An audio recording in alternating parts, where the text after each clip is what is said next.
बहुत से ऐसे यज्ञ होते हैं जिन यज्ञों में पशु की हिंसा अनिवार्य होती है। वो वैदिक यज्ञ हैं, वेदों में उन यज्ञों का वर्णन है, और उन यज्ञों में जो हिंसा होती है वो हिंसा नहीं है, वो पाप नहीं माना जाता। इसीलिए कहा है वैदिकी हिंसा हिंसा न भवति। वेदों में प्रोक्त जो हिंसा है वो हिंसा नहीं होती। मां हिंस्यात् सर्वभूतानि, ये वेद कहता है किसी जीव की हिंसा मत करो। लेकिन वही वेद जब कहीं पर हिंसा करने के लिए कहता है तो फिर वही धर्म है, क्योंकि धर्म अधर्म का निर्णय वेद करता है। एक ही वस्तु काल, पात्र, व्यक्ति और स्थान के भेद से धर्म और अधर्म बन जाता है। इसलिए धर्म अधर्म का निर्णय हमारी बुद्धि से नहीं होता। धर्म अधर्म का निर्णय वेद शास्त्र के आधार पर होता है। एक ही क्रिया, एक ही वस्तु, एक ही चीज किसी के लिए अधर्म हो जाती है और किसी के लिए धर्म होती है। कहां पर वो धर्म है, कहां पर अधर्म है, ये जानने के लिए शास्त्र का आश्रय लेना पड़ता है। एक दो उदाहरण देकर के हम आगे बढ़ेंगे। जैसे किसी भी मरे हुए जीव की हड्डी अपवित्र होती है।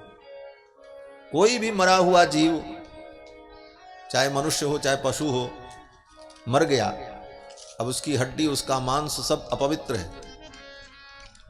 लेकिन शंख पवित्र है, वो भी तो हड्डी है। शंख क्या है? हड्डी ही तो है। शंख हड्डी है लेकिन वो पवित्र है, क्योंकि शास्त्र ने उसको पवित्र कहा है। अन्यत्र हड्डी जो है वो अपवित्र है, लेकिन शंख के रूप में हड्डी जो है वो पवित्र है। वो इतना पवित्र है कि उसको मुख में लगा करके बजाया जाता है। मुख में लगने पर मुख अपवित्र नहीं होता, अपितु उस मुख के लगने से शंख अपवित्र होता, उसको धो के रखना पड़ता है हड्डी। क्यों? बोले शास्त्र कहता है इसलिए। इसीलिए धर्म के विषय में शास्त्र को ही प्रमाण माना जाता है, हमारी बुद्धि और तर्क प्रमाण नहीं। और वो कितना पवित्र है? बोले हड्डी अपवित्र होती है, लेकिन शंख हड्डी के रूप में इतना पवित्र है कि उसमें जल रख करके, शंख के अंदर जल रख करके और भगवान शालिग्राम के ऊपर ऐसे घुमाकर, भगवान नारायण के ऊपर घुमा करके जिसके ऊपर फेंक दिया जाए तो उस व्यक्ति को अगर ब्रह्म हत्या का भी पाप लगा हो तो उसका पाप नष्ट हो जाता है। भ्रामयन केशवोपरि अंग लग्नम मनुष्याणाम ब्रह्म हत्या व्यपोहति, शास्त्र कहता है कि उस शंख में जल भर करके भगवान केशव के ऊपर घुमाकर 3 बार जिसके ऊपर छींट दिया जाए उसके पाप नष्ट हो जाते हैं। इसीलिए आप मंदिर में जाओ तो देखो, आरती के बाद शंख में जल भर करके सबके ऊपर छींटा जाता है, और वो शंख भगवान के मंदिर में रखा जाता है, क्योंकि शास्त्र उसको कहता है। किसी मरे हुए पशु का चमड़ा अपवित्र होता है, लेकिन हिरण का चमड़ा, बोले हिरण का चमड़ा पवित्र होता है, उस पर बैठ करके ऋषि लोग तप करते हैं। चमड़ा वो भी है, मरे हुए पशु। तो कहां पर क्या वस्तु धर्म है, क्या अधर्म है, यह शास्त्र निर्णय करता है। जैसे पान खाना, पान का पत्ता पवित्र होता है, पान देवताओं को चढ़ता है, पूजा में पान तांबूल भगवान को चढ़ाया जाता है, और पान लोग खाते हैं, उसमें कोई दोष नहीं है। लेकिन वही पान अगर ब्रह्मचारी खा ले तो ब्रह्मचारी को पाप लगता है। जो वेद का अध्ययन कर रहा हो गुरुकुल में रह करके, वो ब्रह्मचारी अगर पान खाए तो उसको पाप लगेगा, और वही पान अगर गृहस्थ खाए विवाह हो जाने के बाद गृहस्थ जीवन में, तो उसको पाप नहीं लगेगा। पान वही है। वही पान एक सुहागिन स्त्री खाए तो उसको दोष नहीं लगेगा, लेकिन विधवा स्त्री अगर पान का भक्षण करे तो उसको दोष लगेगा। यतिश्च ब्रह्मचारी च विधवा च रजस्वला तत्तेकम मांस तत्तुल्यम मेलनम सुरयासन। ब्रह्मचारी, सन्यासी और विधवा स्त्री अगर तांबूल भक्षण करे तो मांस खाने के बराबर उसको पाप लगेगा, और गृहस्थ वही पान खाए तो उसको कोई दोष नहीं लगेगा। वस्तु वही है। तो किसके लिए धर्म है, किसके लिए अधर्म है, कहां पर क्या धर्म है क्या अधर्म है, यह जानने की आवश्यकता हो। ब्रह्मचर्य आश्रम में ब्रह्मचारी किसी स्त्री का स्पर्श करे तो पाप लगेगा, सन्यासी लकड़ी की स्त्री को भी अपने पैर से छू दे तो उसको प्रायश्चित्त होगा, लेकिन गृहस्थ जीवन में रह करके अपनी स्त्री के साथ उठना बैठना, उसके साथ हास परिहास करना, यह धर्म है। और वही व्यक्ति सन्यास ले ले तो सन्यास ले लेने के बाद वो अपनी स्त्री को भी अगर छुए तो उसको पाप लग जाए। वही स्त्री जिसके साथ उसने जीवन बिताया, जिस स्त्री का पाणी ग्रहण किया, लेकिन सन्यास लेकर के अगर वो सन्यासी हो चुका है तो पुनः अपने स्त्री का अगर वो स्पर्श भी कर दे तो उसको प्रायश्चित्त करना पड़ता है, उसको पाप लग जाता है। तो धर्म अधर्म की गति बड़ी सूक्ष्म है। शास्त्र किसके लिए क्या कहता है, कैसे कहता है, उसका पालन करना यही धर्म का वास्तविक स्वरूप है। इसलिए कहां क्या धर्म है, क्या अधर्म है। उसी प्रकार से हिंसा, किसी भी जीव को मारना पाप है, लेकिन यज्ञ में अगर वेद विधान करता है, वेदों में विधान किया गया कि वहां उस जीव का वध किया जाए तो वहां पर वही धर्म है, वो पाप नहीं। और बड़े बड़े यज्ञों में ऐसे विधान किए जाते हैं, उसके पीछे बहुत बड़ा विज्ञान है। विज्ञान ये है कि वो जीव कहीं ना कहीं तो मारा ही जाएगा, लेकिन वेदों ने कृपा की कि उतने लक्षण उस जीव के अंदर अगर हों, उन लक्षणों से युक्त वो जीव पशु हो तो उस पशु का यज्ञ में प्रयोग किया जाए। तो यज्ञ में उसका प्रयोग होने पर यज्ञ के पुण्य का अंश उस पशु को भी प्राप्त होगा। और उस पशु को जब पुण्य की प्राप्ति होगी तो वह पशु भी मरने के बाद अगले जन्म में वेद का विद्वान बनकर के प्रकट होगा। ये वेदों में लिखा है। आज वेद के विद्वानों का अभाव इसीलिए होता जा रहा है। ऐसे अब यज्ञ बंद हो गए।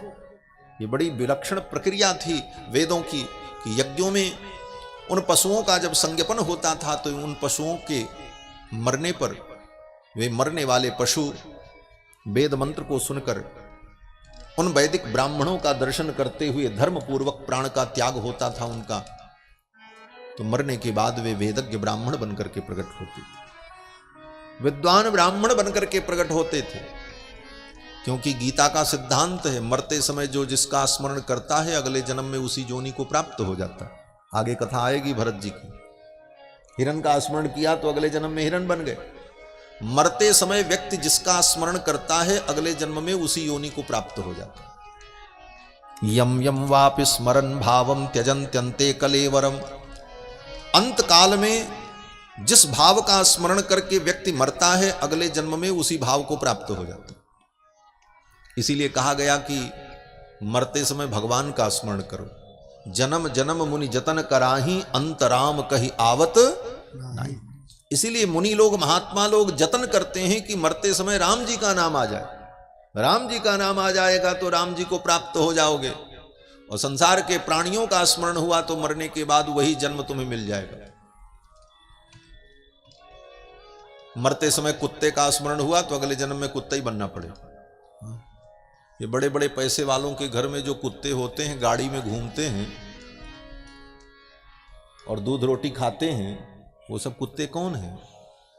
वो सब पिछले जन्म के आदमी थे। और जैसे उस बड़े व्यक्ति ने कुत्ता पाला है वैसे उसने भी पाल रखा था। कुत्ते से बड़ा प्रेम था, मरते समय संजोग से कुत्ता सामने पड़ गया और कुत्ते की ही याद आई तो मरने के बाद कुत्ता बन गया। क्योंकि गीता का तो सिद्धांत है, मरते समय जो जिसका स्मरण करेगा अगले जन्म में वही बनेगा।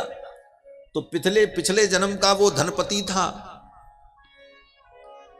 सुख समृद्धि से युक्त था, लेकिन मरते समय थोड़ी सी गलती हो गई, कुत्ते का स्मरण किया तो कुत्ता बनना पड़ा।